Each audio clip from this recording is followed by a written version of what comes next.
Senator, I know you've been wrapped up justifiably so in these Gorsuch hearings, but separately, these hearings involving FBI Director James Comey and NSA Director Mike Rogers have been going on, and they're already prompting a number of responses from no less than Eric Holder, the former Attorney General, tweeting out that the intel hearing today, bottom line so far, 1, Trump campaign is under investigation, and 2, Trump tweets about Obama are bogus. He's referring to the latter one there about the former president tapping his phones. I want to focus on that latter comment. Do you agree with James Comey and Mr. Rogers that there seems to be little evidence of that tapping story? Look, there are those who are serving on those committees, those in the hearing that you're just referring to, who are far more familiar with this than I am. Let me tell you what concerns me in this area. I think it's pretty well established that there wasn't a wiretap as such along the lines of what President Trump might have been referring to. But I think it's also possible President Trump might have been referring to something else. Perhaps an order issued pursuant to Section 702 of the FISA amendments, one that was aimed at an operative of a foreign government, but incidentally brought in some U.S. communications involving U.S. citizens, some of whom perhaps might have been affiliated with the Trump campaign. I don't know. But let me tell you this. There is grave risk in a threat identified by the Church Committee hearings several decades ago, hearings I referred to in my book, Our Lost Constitution, which is we have to remember that every presidential administration from FDR through Nixon used our intelligence gathering agencies to engage in political espionage. The only reason that list didn't go further than that is that Nixon was the administration immediately preceding the work that committee did. This is always a risk. We should always be on high alert, and we should always make sure that those who are in charge of collecting intelligence are not engaging in domestic political espionage. And I want to get to the bottom of what, if anything, happened here.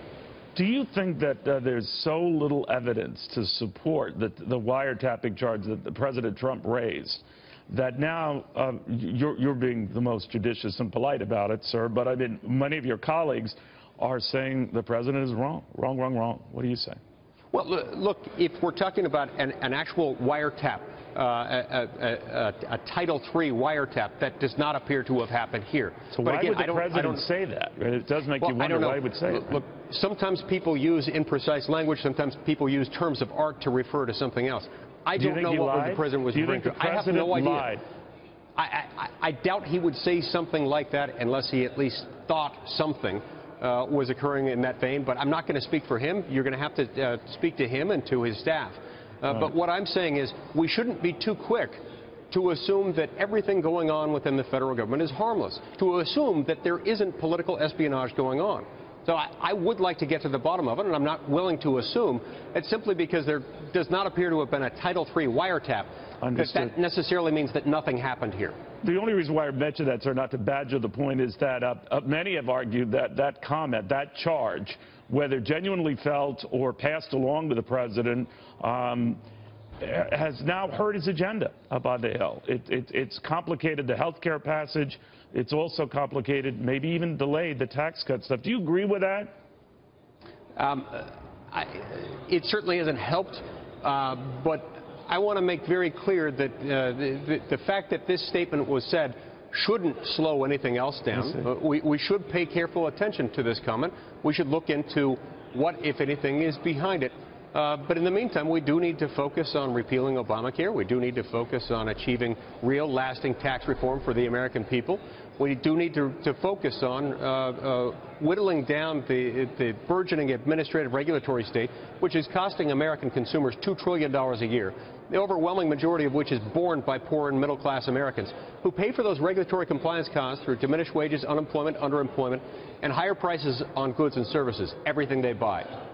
Finally, sir, and you've been very patient with my questioning, everything seems to look good. That's always dangerous because I think yesterday at this time, Duke's prospects looked pretty good in the NCAA tournament, but that whatever the odds are that Gorsuch will be accepted, they seem to be strong now that he will become the next Supreme Court justice, and that right now I'm talking to the Supreme Court justice after him, that you're in a half a handful of potential candidates for that next justiceship that opens up. Would you be interested if offered?